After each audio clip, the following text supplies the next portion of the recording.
బుచ్చిరెడ్డిపాలెం మండలంలోని ప్రముఖ పుణ్యక్షేత్రం జొన్నవాడ శ్రీ మల్లికార్జున స్వామి సమేత కామాక్షితాయి ఆలయ బ్రహ్మోత్సవాలు అత్యంత వైభవంగా జరుగుతున్నాయి. బ్రహ్మోత్సవాలలో భాగంగా సోమవారం రాత్రి పెన్నా నదిలో స్వామి అమ్మవార్ల తెప్పోత్సవం కన్నుల పండుగగా సాగింది. తొలుత హారతి కార్యక్రమాలు నిర్వహించి పరిమళ పుష్పాలు, విద్యుత్ దీపాలంకరణలతో అందంగా ముస్తాబు చేసిన తెప్పలో కొలువుదీర్చారు. తెప్పోత్సవంలో విహరించిన స్వామి అమ్మవార్లను భక్తులు దర్శించుకుని తరించారు. ఈ సందర్భంగా ఎంపీ వేమిరెడ్డి ప్రభాకర్ రెడ్డి, ఎమ్మెల్యే వేమిరెడ్డి ప్రశాంతిరెడ్డి తెప్పోత్సవంలో పాల్గొని స్వామి అమ్మవార్లను దర్శించుకుని పూజలు చేశారు. ముందుగా ఆలయ అర్చకులు వారికి ఘన స్వాగతం పలికారు. తెప్పోత్సవానికి తిలకించేందుకు పెన్నా నది తీరాన ఎన్నడూ లేని విధంగా భక్తులు భారీగా తరలిరావడంతో జొన్నవాడ క్షేత్రం జనసంద్రంగా మారింది. దీంతో ఆ ప్రాంతమంతా ఆధ్యాత్మిక శోభ నెలకొంది.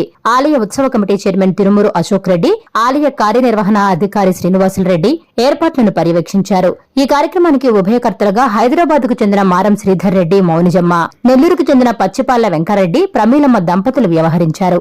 ఎక్కడా ఎటువంటి అవాంఛనీయ సంఘటనలు జరగకుండా పోలీసులు పటిష్టమైన బందోబస్తును ఏర్పాటు చేశారు. ఈ కార్యక్రమంలో కమిటీ సభ్యులు కనపర్తి నాగేంద్ర, నక్కల శివకృష్ణ, తిరువాయిపాటి నందకుమార్, ముంగర సుధాకర్, శ్రీశైలం శశిశేఖర్ శర్మ, పాలూరు చాముండేశ్వరి, కొల్లపూడి శారద, పెన్నత్తూరు సుమలత, గండ్రకోట రమాదేవి, జొన్నలగడ్డ వరలక్ష్మి, ఇమ్మాడిశెట్టి సౌజన్యలక్ష్మి, ఆలయ అర్చకులు, సిబ్బంది పాల్గొన్నారు.